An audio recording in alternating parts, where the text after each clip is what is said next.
lahirlah Wali Songo yang pertama, iaitu Malik Ibrahim. Malik Ibrahim itu bukan orang Jawa, tuan-tuan, orang Kelantan.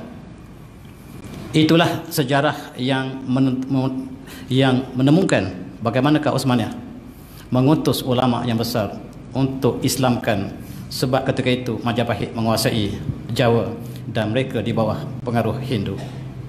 Lalu dengan kebijaksanaan Khalifah, diutusnya Syed Hussein Jamaludin Kubra, keturunan Rasulullah, untuk sampaikan mesejnya. Dan maka oke, halo Historicool, kembali lagi di channel Historicool. Kali ini saya akan mereaction sebuah video yang berjudul, katanya ya, kata Profesor Malaysia ini, Wali Songo berasal dari Malaysia ya. Jadi tanpa berlama-lama, seperti apa kekoplakannya, langsung kita reaction berikut.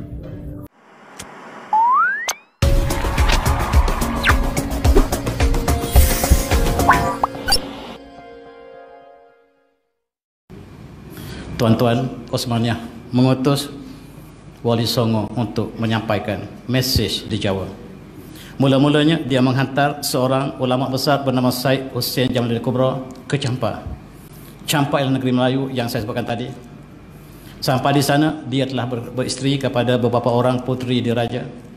Dia berkahwin dengan puteri-puteri yang berada di kawasan Champa, antaranya Kerajaan Cermin, dan melahirkan Wali Songo yang pertama, Malik Ibrahim Grisi. Itulah anak yang dilahirkan oleh Syed Hussein Jamaludin Kubra dengan orang Kelantan, dan lahirlah Wali Songo yang pertama, iaitu Malik Ibrahim. Malik Ibrahim itu bukan orang Jawa, tuan-tuan, orang Kelantan.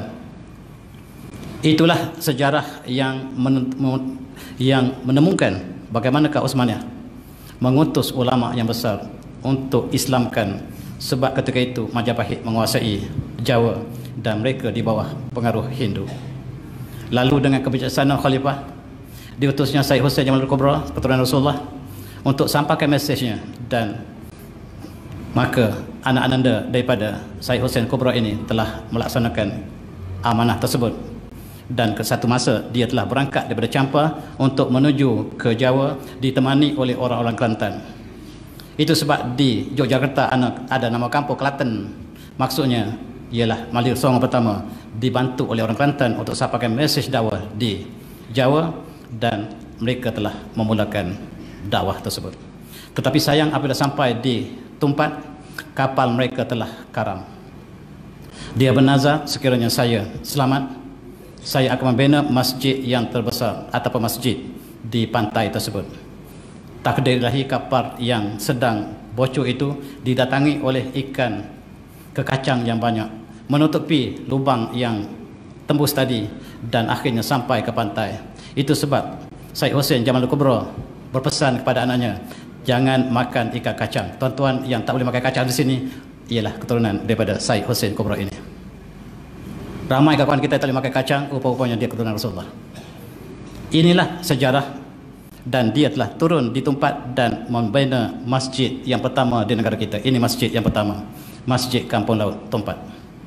Masjid inilah masjid pertama yang dibina oleh Wali Songo selepas dia telah selamat. Dia belum sampai ke Jawa ketika itu. Dan selepas dia membina masjid 3 tingkat ini, maksudnya 3 tingkat iman: Islam, mukmin, dan muhsin. Muslim, mukmin, dan muhsin, itu 3 tingkat. 3 tingkat masjid yang kita lihat kebanyakan yang dibina oleh Wali Songo ini menggambarkan tahap keislaman itu sendiri. Dan mereka meneruskan perjalanan mereka ke Jawa, dan mereka membina masjid yang sama, namanya Masjid Demak. Masjid Demak sama seperti Masjid Kapal Laut. Maksudnya dibina kemudian daripada masjid yang pertama ini. Dan Masjid Kapal Laut ini kita dapat apresiasikan apabila dia telah datang banjir, runtuh, dan kita angkat kembali dan dibina tempat lain di Nelampuri. Di tepi Nelampuri ini kita boleh lihat masjid pertama yang dibina oleh Wali Songo.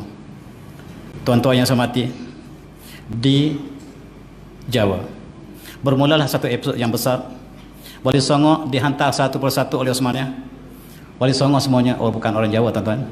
Yang terakhir saja orang Jawa, yang lain semuanya orang Palestin, orang Maroko, dan orang Arab yang lain, yang kemudian datang berkahwin dengan orang tempatan, kemudian dihantar ke Jawa. Sebab Jawa harus diberikan perhatian yang khusus, sebab yang paling lewat menerima Islam ialah Jawa. Walaupun mereka telah awal bertemu dengan sahabat Rasulullah, tetapi yang paling lewat menerima Islam seluruhnya ialah Jawa. Tetapi selepas daripada Wali Songo, disitulah terbentuknya kerajaan-kerajaan Islam yang banyak di Jawa yang telah menjadi pusat perkembangan Islam dalam kurun yang ke-15. Itulah kelebihannya, lewat tetapi mantap selepas penerimaan Islam. Itulah sejarah yang dibawa oleh Islam di Jawa. Ketika itu, Khalifah sentiasa membimbing seluruh kegiatan di alam Melayu, dan kerajaan Hindu lenyap perlahan-lahan. Kerajaan Majapahit telah memeluk Islam, akhirnya lenyap perlahan, maka timbullah kerajaan-kerajaan yang berpusat di Demak, di Cirebon dan lain-lain, Mataram dan lain-lain. Oke, seperti itu aja teman-teman reaksinya. Silahkan komen di bawah, jangan lupa subscribe ya, tinggalkan komentar di bawah, nanti pasti saya balas. Terima kasih, bye bye.